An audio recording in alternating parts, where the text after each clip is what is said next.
अजून सुद्धा सांगतो की माझ्या नजराला तर ठाणे जिल्ह्यामध्ये त्यांचं अस्तित्व आहे ना, तर परवानगी करायला पाहिजे. म्हणजे गणेश नाईक लीड द ठाणे पालघर. एकनाथ शिंदेची एकही महानगरपालिका घेऊन येणार नाही.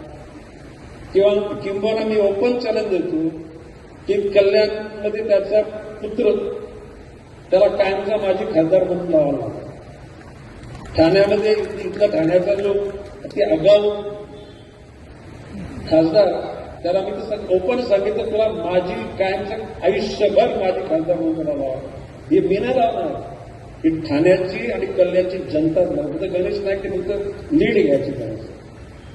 कारण हे भस्मासूर आहेत, बकासूर आहेत. यांच्यामुळे महाराष्ट्र राज्य 10 वर्ष मागे गेलं. त्यांनी इतक्या मोठ्या प्रमाणामध्ये पापं केली, ही पापं जर उजागर झाली ना, यांच्या जागा जेलमध्ये असतात. मी कधी लुस्टॉप करत नाही. हा what total evidence with me. आणि म्हणून माझं म्हणणं आहे की अजून सुधरा. नवी मुंबईच्या जनतेच्या हिताकरता सिडकोचे भूखंड द्या, एमआयडीसी द्या. आमचं काय व्यक्तिशा वगैरे. आणि जर आमच्या अस्तित्वाचा कोणी नाश करत असेल ना, तर तुम्ही कोण? परमेश्वर सोडून आम्ही कोणा नाही घालत. आमचे हात पण साफ आणि मन पण साफ. यावर बोलून आज पण आता ह्या कॅसेट सर जातील तेव्हा डॉक्टर निलेश करेने गणेश नाईकची मुलाखत बोललो.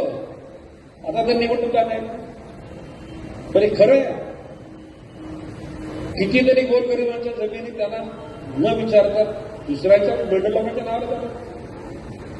फॉरेस्टच्या हजारो एकर जमिनी अतिशय रॉंग ट्रॅकनी धनिकांच्या नावावर करण्याचा प्रयत्न केला आणि सगळ्या यंत्रणा चुकीच्या पद्धतीने वापरल्या.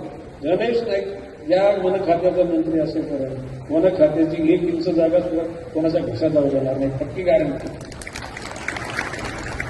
आता गणेश नाईकचा राग तुम्हाला समजलं काय? माझं काय वाटलं, या नवीमध्ये कुठल्या हरीच्या लालने सांगा गणेश नाईकची कोणाचा वाद आहे, नाईक कुटुंबाने कोणाची. आता काही लोकांना गणेश नाईकाने भूखंड अरे आमच्याकडे प्लॉट आहेत, आम्ही पूर्ण एफएसए अजून वापरले जातो, अर्धा एफएसए वापरले, एवढे आमच्याकडे जागा आहे. आणि मी विनम्रपणे सांगतो, कलेक्टिव्ह फार्मिंग आणि कॉन्ट्रॅक्ट फार्मिंगच्या अनुषंगानं कॉन्ट्रॅक्ट फार्मिंग आणि कलेक्टिव्ह फार्मिंग ही कायदा नंतर आला. 1990 साली आम्ही कनेक्टिव्ह फार्मिंग आम्ही केली. तर आम्हाला कोणी शांतपणे शिकायची गरज नाही साहेब. एबीपी माझा, उघडा डोळे बघा नीट.